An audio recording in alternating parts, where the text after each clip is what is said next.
이 시간에 오늘 우리에게 주신 하나님의 말씀 함께 나누겠습니다. 오늘 함께 나눌 하나님의 말씀은 이사야 32장 1절에서 8절의 말씀입니다. 우리 먼저 합독하겠습니다. 보라, 장차 한 왕이 공의로 통치할 것이요 방백들이 정의로 다스릴 것이며 또 그 사람은 광풍을 피하는 곳, 폭우를 가리는 곳 같을 것이며 마른 땅에 냇물 같을 것이며 곤비한 땅에 큰 바위근을 같으리니 보는 자의 눈이 감기지 아니할 것이요 듣는 자가 귀를 기울일 것이며 조급한 자의 마음이 지식을 깨닫고 어눌한 자의 혀가 민첩하여 말을 분명히 할 것이라. 어리석은 자를 다시 존귀하다 부르지 아니하겠고 우둔한 자를 다시 존귀한 자라 말하지 아니하리니 이는 어리석은 자는 어리석은 것을 말하며 그 마음에 불의를 품어 간사를 행하며 패역한 말로 여호와를 거스르며 줄인 자의 속을 비게 하며 목마른 자에게서 마실 것을 없어지게 함이며 악한 자는 그 그릇이 악하여 악한 계획을 세워 거짓말로 가련한 자를 멸하며 가난한 자가 말을 바르게 할지라도 그러함이거니와 존귀한 자는 존귀한 일을 계획하나니 그는 항상 존귀한 일에 서리라. 아멘. 오늘 우리에게 주실 하나님의 말씀, 하나님의 음성을 기대하며 잠시 기도드리겠습니다. 전능하신 하나님의 말씀을 저희들이 사모하여 모였습니다. 주님, 말씀하여 주시옵소서. 주님의 말씀으로 우리의 삶이 변화될 수 있도록 인도하여 주시고 우리의 삶을 통하여 예수 그리스도의 복음이 30배, 60배, 100배의 결실을 맺을 수 있도록 축복하여 주시옵소서. 이 시간을 온전히 주님께 의지하며 드립니다. 예수님의 이름으로 기도드렸사옵나이다. 아멘.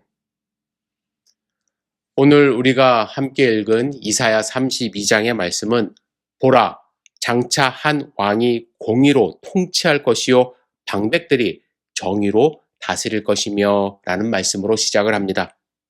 여기서 말씀하시는 한 왕은 당시의 역사적 배경에서는 히스기야와 같은 의로운 왕을 가리킨다고 볼 수 있습니다. 하지만 이 예언을 온전히 성취하시는 분은 메시아이신 예수 그리스도 뿐입니다.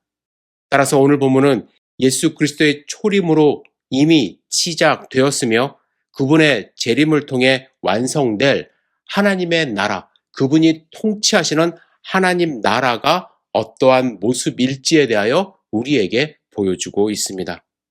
먼저 본문은 완성될 하나님 나라는 어떤 나라일지에 대하여 왕과 지도자들이 어떻게 나라를 다스리는지 두 단어를 중심으로 표현을 하고 있습니다. 첫째는 왕은 공의로 통치한다 말씀합니다.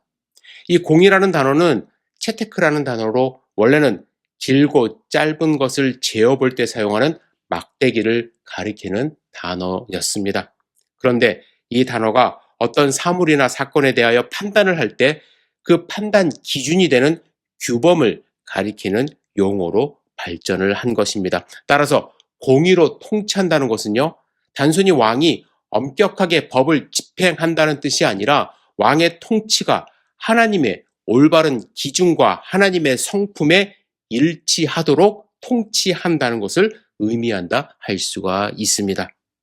둘째로 그 밑에 있는 방백들, 즉 지도자들은 정의로 다스린다 말씀합니다.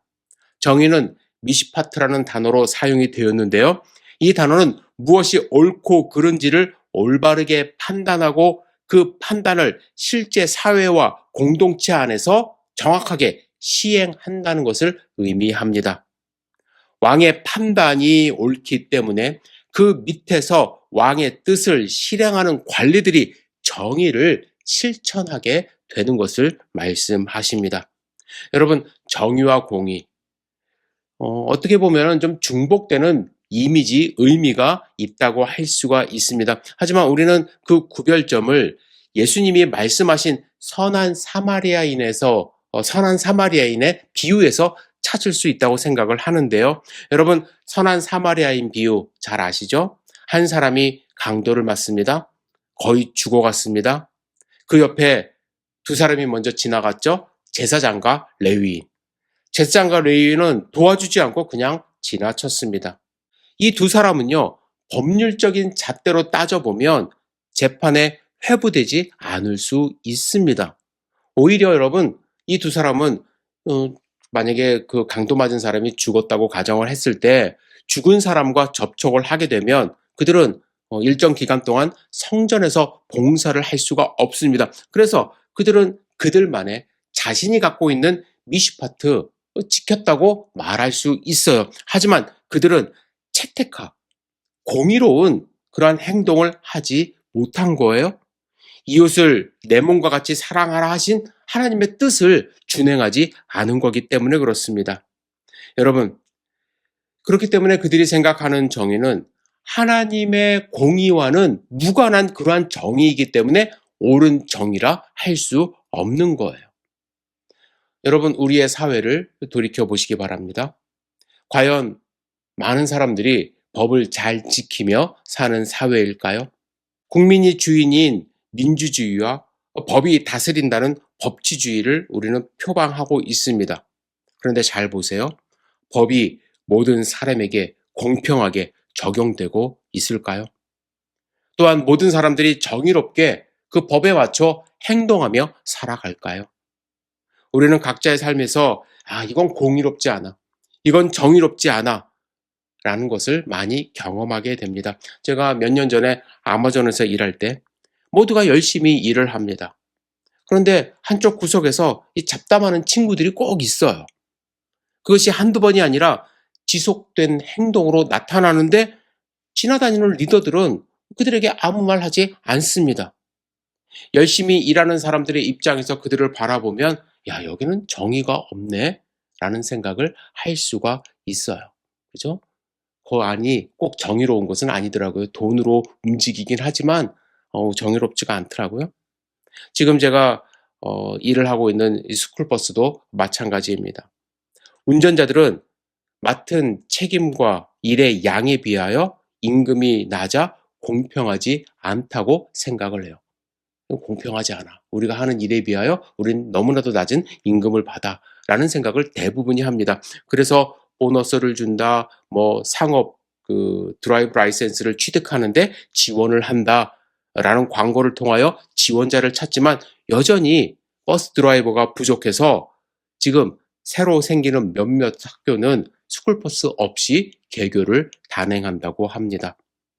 하는 일에 비하여 정당하게, 공의롭게 임금을 받는다고 생각하면 지원자들이 계속 늘어나야 될 텐데, 그리고 그만두는 일이 별로 없어야 할 텐데, 예를 들어서 가정을 책임져야 하는 그러한 가장들은 이 모든 일들이 불공정하다, 다른 일에 비하여 불공정하다 생각하여 다른 직업을 찾으면 바로 이 버스 드라이브를 그만두는 형편에 이르렀습니다. 제가 이렇게 경험한 일들뿐만 아니라 여러분들의 각자의 삶에서 때로는 여성이기 때문에, 때로는 외국인이기 때문에 경험해야 하는 불공정한 일들이 있습니다.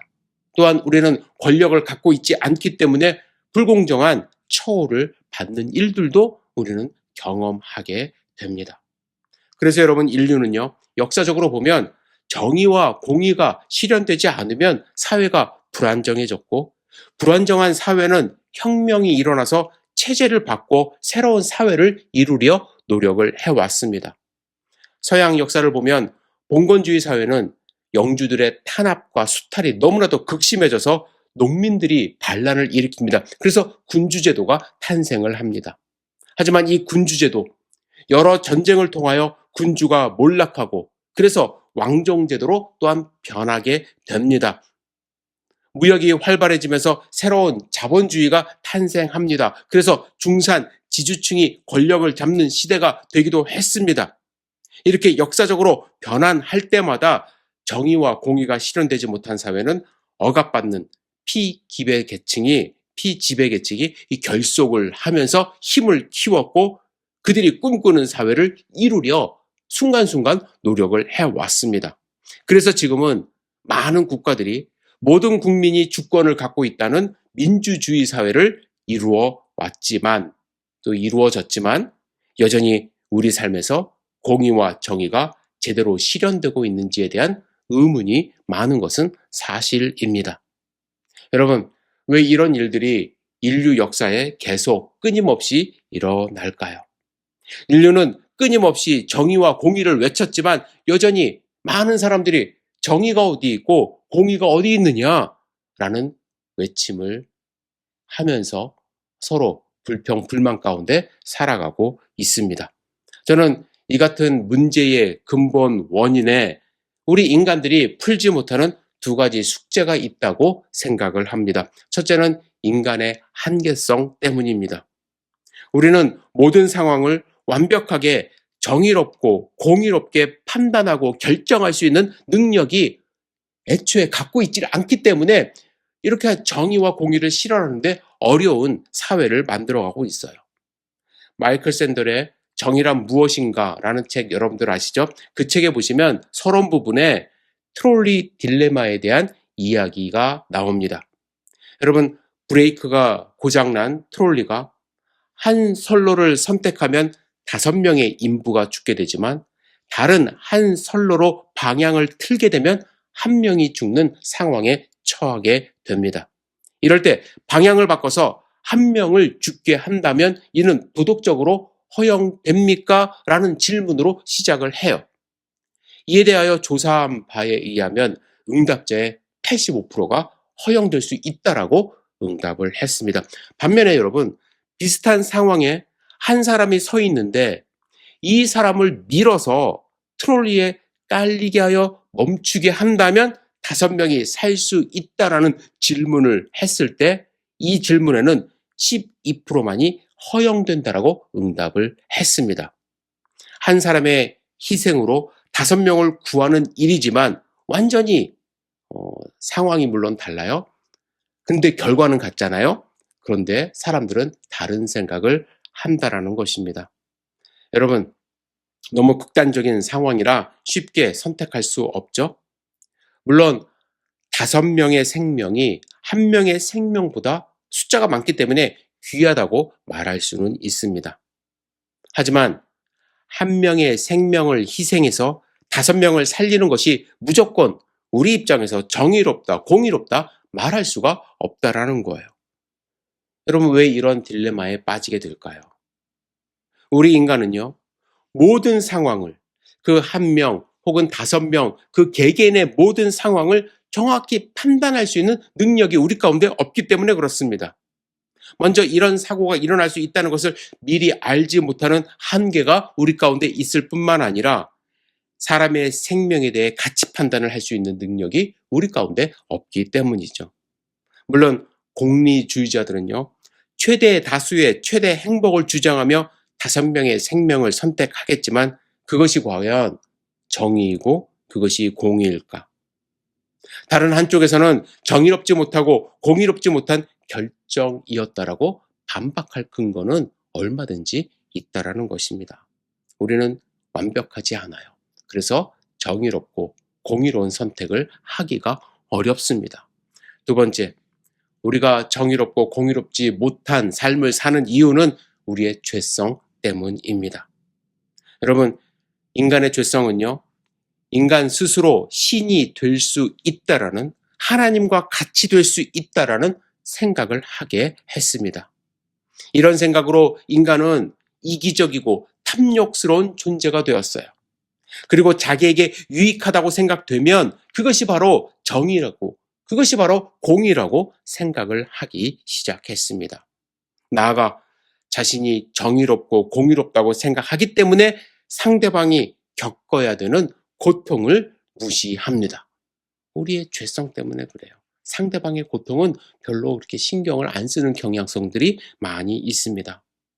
저는 몇 년 전 한 초등학교 교사가 한국에서 극단적인 선택을 한 뉴스를 보면서 너무 마음이 아팠습니다. 알려진 사실에 의하면 한 학생의 부모로부터 극심한 민원에 시달렸다고 합니다. 저는 학부모의 입장에서 어떤 불합리한 사안에 대해 민원을 제기하는 것 자체는 정당한 권리가 있다라고 생각을 합니다. 하지만 자신의 자녀만 생각하고 선생님의 권위, 선생님의 인격을 무시하며 민원을 차례 제기했다면 분명히 문제가 될 수 있습니다. 다른 사람을 배려하지 않아요. 선생님의 상황을 배려하지 않아요. 선생님의 마음은 무시가 되어져 버립니다. 왜요? 내 자식이 소중하기 때문에. 다른 사람을 배려하지 못하는 이기적인 마음이 자신만 정의롭고 공의롭다는 생각을 하게 만들기 때문에 교무실을 찾아가 인격 모독을 주며 선생님을 벼랑 끝으로 몰아간 것은 아닌가 생각을 합니다. 이 사건 때문에 한국에서 참교육이라는 드라마도 만들어졌습니다. 제가 극단적인 예를 여러분들에게 말씀을 드렸지만 솔직히 우리 모두는요, 우리가 가진 죄성 때문에 어느 누구도 나는 정의롭습니다, 나는 공의롭습니다 라고 할 수 없음을 우리는 스스로 인정할 수 있어야만 합니다. 그러나 하나님은 오늘 본문에서 한 왕, 즉 메시아가 이 땅 가운데 오셔서 다스리면 그는 공의로 통치하고 그 밑에 있는 지도자들은 정의로 다스리는 세상으로 변한다고 말씀합니다. 무엇보다도 예수 그리스도의 공의로운 통치는 사람의 눈과 귀와 가치 판단을 회복시켜 주신대요. 3절과 4절 읽어보겠습니다. 보는 자의 눈이 감기지 아니할 것이요, 듣는 자의 귀가 기울어질 것이며, 조급한 자의 마음이 지식을 깨닫고 말 더듬는 자의 혀가 민첩하여 말을 분명히 할 것이라. 여러분, 이사야 시대의 백성들에게 가장 심각했던 문제는 군사력의 부족이 아니었습니다. 그들에게 심각한 문제는 무엇이었냐면 눈이 있어도 하나님의 뜻을 보지 못했고 귀가 있어도 하나님의 말씀을 듣지 못하는 영적 무감각이었습니다. 그들은 선지자의 말을 듣기보다는 자신들이 듣고 싶은 말만 들으려 했습니다. 하지만 의로운 왕이 다스리기 시작하면 닫혔던 눈이 열리고 듣지 않았던 귀가 말씀에 귀를 기울입니다. 조급했던 마음이 깨닫기 시작을 하고 진리를 분명하게 말하지 못했던 입이 바른 말을 하기 시작을 합니다. 왜냐하면 공의로운 통치가 시작되면 사람을 평가하는 기준도 달라지기 때문이죠. 그래서 5절은 이렇게 말씀합니다. 어리석은 자를 다시 존귀하다 부르지 아니하겠고 우둔한 자를 다시 존귀한 자라 말하지 아니하리니. 여러분, 불의한 사회에서는요, 사람을 부르는 이름과 그 사람의 실제 모습이 다를 수 있어요. 거짓말을 잘하는 사람을 지혜롭다 하고 자기의 이익을 위해 다른 사람을 이용하는 사람을 능력 있다 하고 있습니다. 돈과 권력을 가진 사람은 존귀하게 대하면서 정직하게 살아가는 사람은 무능한 사람처럼 취급하는 경우가 너무나도 많습니다. 하지만 예수 그리스도께서 다스리기 시작하시면 거짓된 이름표가 떨어져 버립니다. 어리석은 자를 다시 존귀하다 부르지 않습니다. 악한 것을 선하다고 포장하지 않습니다. 사람의 말과 외모와 직함이 아니라 그가 맺는 열매를 통하여 판단을 하게 됩니다. 반면에 6절을 보세요. 6절을 보시면 어리석은 사람의 특징을 이렇게 설명합니다. 이는 어리석은 자는 어리석은 것을 말하며 그 마음에 불의를 품어 간사를 행하며 패역한 말로 여호와를 거스르며 줄인 자의 속을 비게 하며 목마른 자에게서 마실 것을 없어지게 함이며. 하나님의 말씀이 말씀하시는 어리석음은 지식이나 학력의 부족이 아니에요. 하나님을 거스르는 것입니다. 자신의 이익을 위해 다른 사람을 해치는 것입니다. 배고픈 사람과 목마른 사람을 외면하는 것이 어리석음입니다. 하지만 8절에 존귀한 사람에 대하여 이렇게 말씀하시죠. 존귀한 자는 존귀한 일을 계획하나니 그는 항상 존귀한 일에 서리라. 하나님 나라에서 존귀한 사람은 높은 자리에 앉아있는 사람이 아닙니다. 존귀한 사람은 존귀한 일을 계획하고 꾸준히 그것을 실천하는 사람이 바로 존귀한 사람입니다. 남이 알아주지 않아도 선한 일을 계획하고 약한 사람을 도와주고 정직을 지키며 화해를 위해 노력하는 사람이 바로 하나님 앞에 존귀한 사람이라는 것입니다. 예수 그리스도께서 통치하시는 날 세상은 이렇게 존귀한 사람들이 존귀하게 될 것이라고 말씀을 하세요. 우리는 내 자신의 가치 판단, 나는 어떻게 가치 판단을 갖고 이 세상을 살아가는가 스스로 살펴봐야만 합니다. 나는 어떤 사람을 성공한 사람이라고 부르고 있는가? 여러분, 어떤 사람을 성공한 사람이라고 생각하세요? 돈 많이 번 그룹의 회장들, 높은 지위에 오른 사람들, 많은 사람들에게 인정받은 사람들. 물론 그것 자체가 잘못된 건 아니죠. 그것 자체가 죄가 아니에요. 하지만 그 사람이 정직한지, 그 사람이 정말 약한 사람들을 어떻게 대하는지, 하나님 앞에서, 사람 앞에서 정말 자신이 맡은 책임을 정직하게 수행하며 살아가는지가 더 중요한 기준이 되어야 할 것입니다. 예수 그리스도가 우리를 통치하면, 예수 그리스도가 우리 안에 임하면, 예수님이 우리를 통치하면 우리의 눈이 달라집니다. 이전에 보이지 않았던 이웃의 아픔이 보입니다. 예수님이 보셨던 것 보세요. 우리의 입이 달라집니다. 우리의 귀가 달라집니다. 예전에는 귀찮게만 들렸던 연약한 사람의 호소가 들리기 시작합니다. 사람을 상하게 하거나 자신을 높이는 말이 아니라 진실하고 생명을 살리는 말을 하기 시작합니다. 여러분, 공의는 법정과 정치의 문제가 아니에요. 내가 무엇을 보고 누구의 말을 들으며 사람을 어떤 기준으로 평가하는가와 같은 영적인 문제라 할 수 있습니다. 여러분, 그리스도가 지금 여러분들을 통치하고 있습니까? 예수님이 재림하실 때 그때 하나님의 나라가 완성돼서 그때만 통치하는 것이 아니라 성령이 우리 가운데 있다면 예수님이 우리를 통치하십니다. 그러면 우리도 정의롭고 공의로운 삶을 살아갈 수가 있는 거예요. 두 번째로, 예수 그리스도가 통치할 때 거짓된 평화는 공의로운 심판 앞에서 무너지게 될 것입니다. 9절에서 분위기가 갑자기 달라져요. 같이 읽겠습니다. 너희 안일한 여인들아 일어나 내 목소리를 들을지어다. 너희 염려 없는 딸들아 내 말에 귀를 기울일지어다. 이 말씀은 여성이라는 이유로 책망하는 것이 아닙니다. 여기서 안일한 여인은 풍요와 안전을 당연하게 여기며 하나님의 경고를 듣지 않았던 예루살렘의 모습을 대표하는 것입니다. 당시 사람들은 포도 수확과 풍요가 지속될 것이라고, 계속될 것이라고 생각하며 살았어요. 올해 괜찮았으니까 내년에도 괜찮을 거야 라고 믿으며 살았던 것이죠. 하지만 이사야는 포도 수확이 끊어지고 기뻐하던 성읍들과 집들이 황폐해지며 가시와 찔레가 자라게 될 것이라고 경고합니다. 하나님을 떠난 채 누리던 평안과 거짓된 평안이 그들의 삶을 지배하고 있었기 때문에 그렇습니다. 여러분, 영적인 안일함이란 아무 걱정도 하지 않는 믿음이 아니에요. 하나님과의 관계가 잘못되었음에도 불구하고 괜찮다고 생각하는 무감각이 영적인 안일함입니다. 회개해야 할 죄가 하나님 앞에 있음에도 불구하고 요 정도는 괜찮아 라고 생각하며 회개하지 않고, 바로 잡아야 할 관계가 있음에도 불구하고 시간이 지나면 해결되겠지 라며 외면하는 우리의 모습, 그것이 영적인 안일함입니다. 여러분, 평안과 안일함을 우리는 구별할 수 있어야 돼요.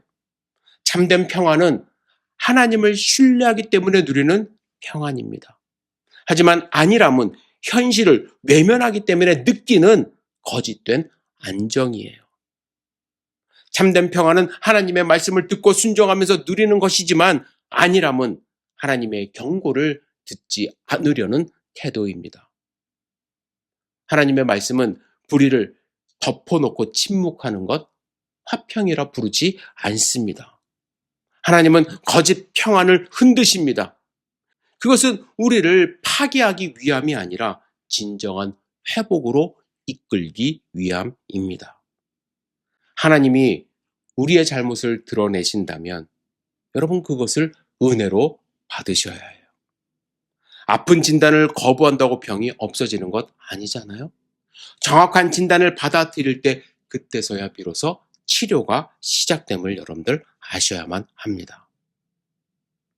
그렇다면 우리는 지금 현재의 삶 어떻게 살아가야 할까?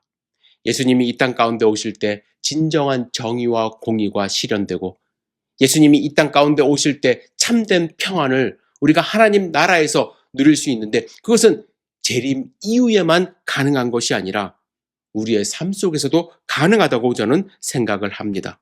따라서 오늘 말씀을 통하여 우리는 세 가지 결단을 해야 합니다. 첫째는 예수 그리스도를 나의 왕으로 모시고 살아야만 합니다. 공의로운 삶은요, 단지 좋은 사람이 되겠다는 결심만으로 되지 않습니다. 공의로 다스리시는 예수님을 내 삶의 왕으로 인정하는 데에서 시작이 됩니다. 왕 자리에서 내가 내려오고 예수님이 앉으셔야 돼요. 나의 감정과 경험과 이익보다 예수님의 말씀을 더 높은 기준으로 받아들여야만 합니다. 여러분들 매일 이와 같은 기도 하셔야만 합니다. 주님, 무엇이 저에게 유리한지 묻기 전에 주님 보시기에 옳은지를 묻게 하옵소서. 제 뜻을 이루기보다 주님의 뜻에 순종하게 하옵소서. 매일 여러분들 순간순간 이러한 기도 하셔야만 합니다. 그래서 예수님이 나를 통치하도록, 예수님이 나의 주인 되도록 여러분의 삶을 주님께 드려야 될 줄 믿습니다. 두 번째, 기도만 할 것이 아닙니다. 가까운 관계에서부터 공의와 정의를 실천하시기를 부탁을 드립니다. 세상의 큰 불의에는 저희들이 분노를 느끼는 경우가 많아요. 그죠? 하지만 가까운 사람에게 우리는 오히려 불공평하게 대할 수 있어요. 아, 저게 어떻게 저런 나라가 있을 수 있어? 저런 사회가 있을 수 있어? 라고 비판을 많이 하지만 내 삶을 돌아다 볼 때 내가 과연 주변 사람들에게 공정하게 대했고 정의롭게 대했는가? 누구에게는 친절을 베풀고 내가 별로 좋아하지 않는 사람들에게는 까다롭게 이렇게 베푸는, 대하는 그러한 삶을 살지 않았는가? 스스로를 돌아봐야만 합니다. 특별히 공의는 가정에서 시작이 됩니다. 배우자의 말을 귀 기울여 듣고 자녀를 편애하지 않으며 잘못했을 때 먼저 사과할 줄 알아야만 합니다. 이러한 공의는 일터에서도 나타나야만 합니다. 보이지 않는 곳에서 정의롭게 일하며 정직하게 일하고 사람을 배경과 능력에 따라 차별하지 않으며 약한 사람의 입장을 돌아보는 그러한 실천을 할 수 있어야만 합니다. 내가 받은 대로 갚아주려고 하지 마시고 예수 그리스도의 마음으로 상대를 대하시기를 부탁드립니다. 세 번째로 성령의 다스림을 구하시기를 부탁드립니다. 솔직히 우리의 힘만으로는요, 여러분들 공의롭게 살 수 없어요. 정의롭게 살 수 없습니다. 우리는 쉽게 자기 중심적으로 판단을 합니다. 나에게 유리한 방식으로 말씀을 해석하고 적용하려고 합니다. 그래서 날마다 성령의 도우심을 구해야 합니다. 15절과 16절 읽겠습니다. 마침내 위에서부터 영을 우리에게 부어주시리니 광야가 아름다운 밭이 되며 아름다운 밭을 숲으로 여기게 되리라. 그때에 정의가 광야에 거하며 공의가 아름다운 밭에 거하리니. 성령께서 우리의 삶 가운데 충만히 거하시고 역사하실 때 정의가 광야에 거하고 공의가 아름다운 밭에 거하게 될 것이다. 우리의 삶 주변에 다 정의롭고 공의롭게 될 것이다 말씀합니다. 그리고 그 공의의 열매로 우리의 가정, 교회, 공동체, 사회에 평화의 열매가 맺게 될 것입니다. 사람들은 평화를 원하지만 하나님께서는 평화를 이루는 길로 공의를 말씀하세요. 무조건 평화롭지 않습니다. 공의를 우리가 먼저 실천을 해야 돼요. 17절 말씀입니다. 공의의 열매는 평화요. 공의의 결과는 영원한 평안과 안전이라. 공의 없는 평화는 불의를 덮어둔 침묵에 불과합니다. 또한 사랑 없는 정의는 사람을 정죄하고 파괴하는 도구가 될 수 있습니다. 예수 그리스도의 십자가에서 공의와 사랑이 만났습니다. 예수님은 죄를 외면하지 않으셨고 죄인을 버리지도 않으셨습니다. 우리의 죄를 대신 짊어지심으로 하나님의 공의를 이루시고 우리에게 하나님의 화평을 주셨습니다. 이제 주님은 우리를 공의와 화평을 이루는 백성으로 부르십니다. 불의한 세상 속에서 정직을 선택하고 억울한 사람의 목소리에 귀를 기울이며 상처 입은 사람에게 피난처가 되주라고 말씀하십니다. 여러분, 우리의 삶에서 이 공의의 열매로 화평을 맺기를 주님의 이름으로 축복합니다. 그리고 우리의 사회가, 나라의 지도자들이 공의롭고 정의로운 삶을 살아갈 수 있도록 그들이 예수 그리스도를 만남으로써 이 땅을, 우리의 사회를 공의롭고 정의롭게, 그래서 그것으로 인하여 화평을 누릴 수 있도록 무기를 생산하고 전쟁을 통하여 이루는 화평이 아니라 예수 그리스도의 사랑을 실천함으로 얻을 수 있는, 맺을 수 있는 화평의 열매를 맺을 수 있도록 여러분들 내 자신뿐만 아니라 가정, 사회, 나라를 위해서 기도하는 하나님의 백성 되시기를 주님의 이름으로 축복합니다. 기도하겠습니다. 전능하신 주님, 우리의 삶 가운데 하나님이 원하시는 진정한 화평을 이룰 수 있도록 인도하여 주시옵소서. 우리의 삶이 정의와 공의를 실천하는 삶이 될 수 있도록 인도하여 주시고 하나님이 원하시는 모습으로 성장하며 하나님의 나라의 그 모습을 이루며 살아갈 수 있도록 인도하여 주시옵소서. 주님, 주님이 재림하실 때 이루실 그 하나님의 나라를 꿈꾸며 오늘도 승리하는 삶 살 수 있도록 축복하여 주시옵소서. 예수님의 이름으로 기도드렸사옵나이다. 아멘.